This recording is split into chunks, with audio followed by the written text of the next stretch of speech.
Class 12th। अभी तक हम लोगों ने ईंट मनके तथा अस्थियां अध्याय में हड़प्पा सभ्यता के विषय में पढ़ा। अब हम दूसरे अध्याय राजा, किसान और नगर का अध्ययन करेंगे। इस अध्याय में हम 600 ईस्वी पूर्व से लेकर 600 ईस्वी तक का काल का अध्ययन करेंगे। इसमें हम यह बताएंगे कि किस प्रकार हड़प्पा सभ्यता के बाद लंबे समय में बहुत ज़्यादा बदलाव दिखाई पड़ता है। नए नए राजवंशों का उदय इसी समय से शुरू हुआ। बच्चों, इन वर्षों के बीच सिंधु और उसकी सहायक नदियों के आसपास के क्षेत्रों में लोग रहते थे और जहाँ एक महत्वपूर्ण ग्रंथ ऋग्वेद की रचना की जा रही थी,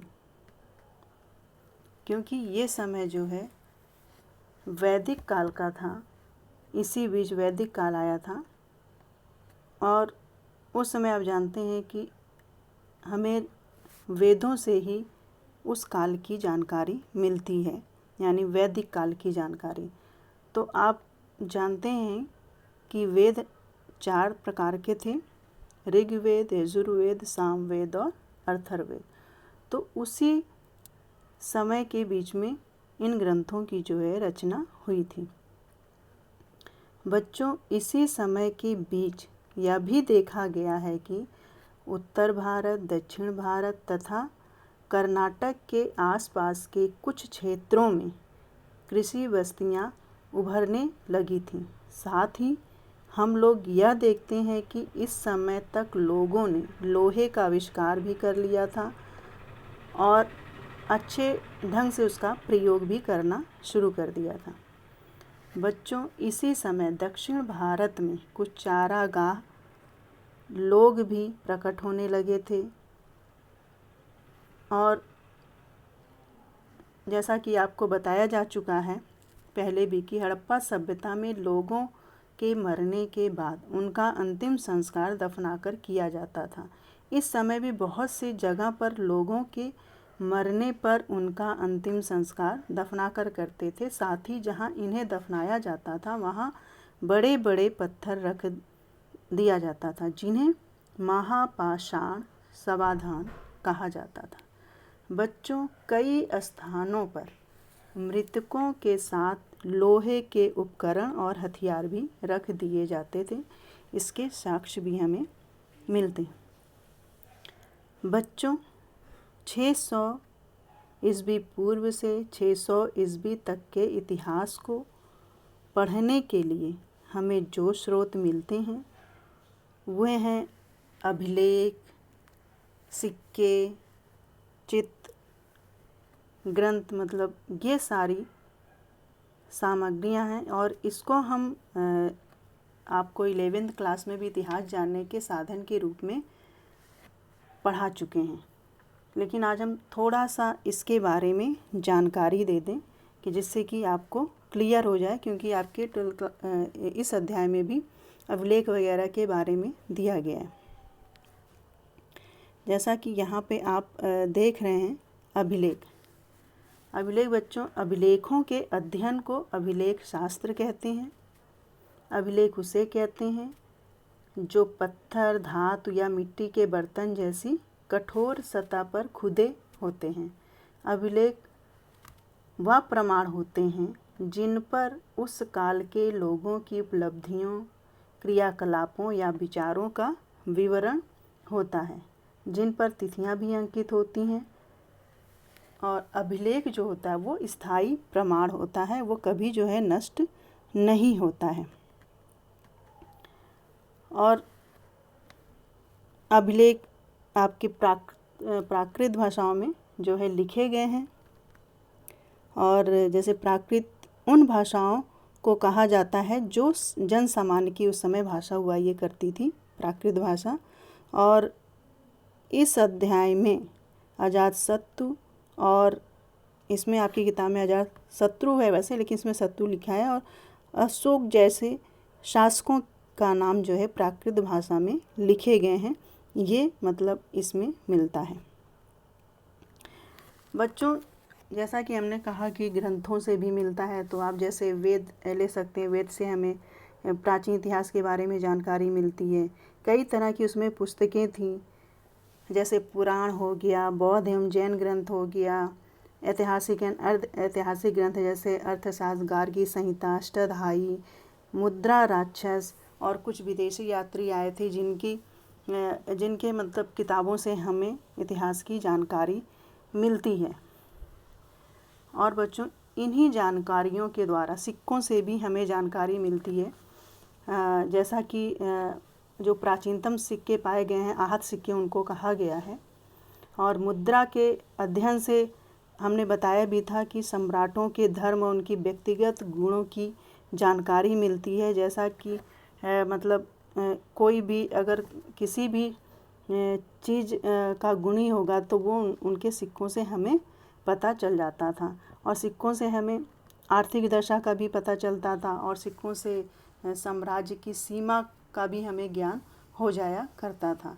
ये तो हमने शॉर्ट में थोड़ा सा हमने बता दिया कि इनसे हमें जो है जानकारी मिलती है। और जो भी सामग्री बच्चों हमें मिलती है उनका अध्ययन करना, उसका कालक्रम निर्धारित करना और उसका संबंध स्थापित करके एक दूसरे से जोड़कर इतिहास का निर्माण करना एक कठिन कार्य होता है, यानी कि एक जटिल कार्य होता है। ये बहुत एक लंबी प्रक्रिया होती है जिसके द्वारा हम इतिहास का अध्ययन करते हैं इन सब साक्ष्यों के आधार पर।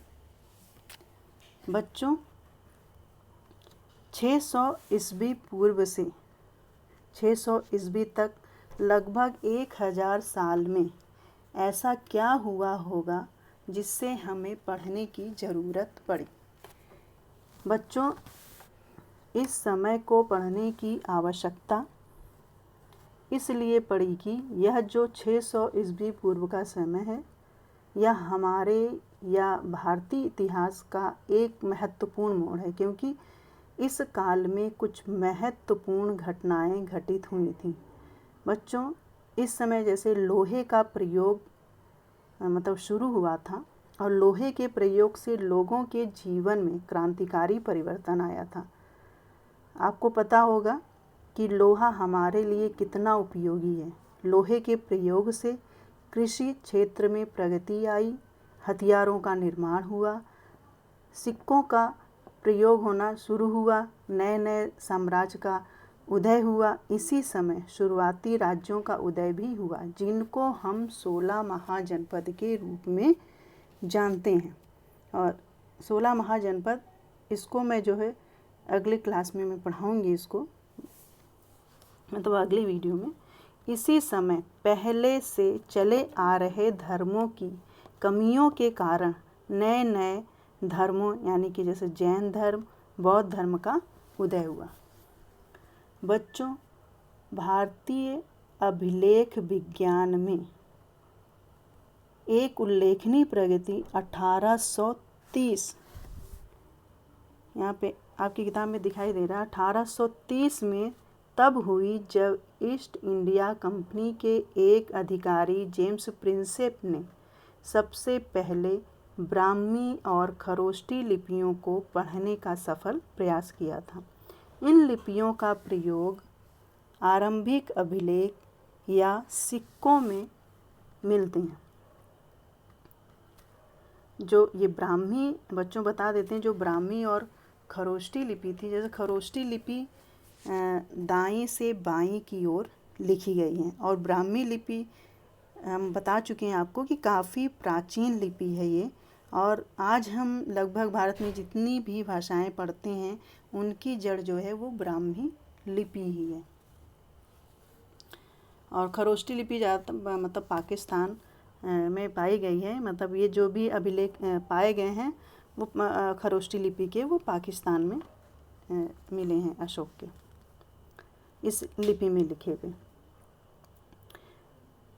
बच्चों, जब जेम्स प्रिंसेप ने इन तिथियों को पढ़ने का प्रयास करते हैं तो वो यह पाते हैं कि इन लिपियों का प्रयोग जिन अभिलेख एवं सिक्कों में हुआ है उनमें राजा के लिए पियदस्सी का प्रयोग किया है, जिसका अर्थ है सुंदर मुखाकृति या मनोहर मुखाकृति वाला राजा।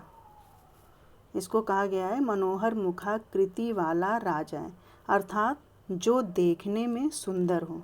ऐसा कहने के लिए प्रिंसेप को बौद्ध ग्रंथों एवं जैन ग्रंथों का सहारा लेना पड़ा था। इन ग्रंथों में भी सम्राट अशोक को सबसे शक्तिशाली राजा के रूप में बताया गया है और उन्हीं के लिए पियदस्सी शब्द का प्रयोग हुआ। इसी तरीके से प्रिंसेप महोदय इस लिपि को पढ़ पाए और भारतीय राजनैतिक इतिहास को जानने एवं समझने में एक नई दिशा मिली। बच्चों, इसके बाद आने वाले विद्वानों ने प्रिंसेप के शोध के सहारे 600 ईस्वी पूर्व से 600 ईस्वी के बीच के इतिहास को पढ़ने की कोशिश की और भारतीय उपमहाद्वीप पर शासन करने वाली वंशावलियों की पुनर्रचना की और ऐसा करने के लिए इन्हें इन्हीं भाषाओं के अभिलेख और ग्रंथों का सहारा लेना पड़ा था। बच्चों, इसके परिणाम स्वरूप 20वीं सदी के शुरुआत में भारत के राजनैतिक इतिहास का एक खाका या रूपरेखा तैयार हो पाई। बच्चों, आज इतना ही। कल क्योंकि हम आपको प्रारंभिक राज्य पढ़ाएंगे और उसके अंतर्गत हम 16 महाजनपद को पढ़ाएंगे।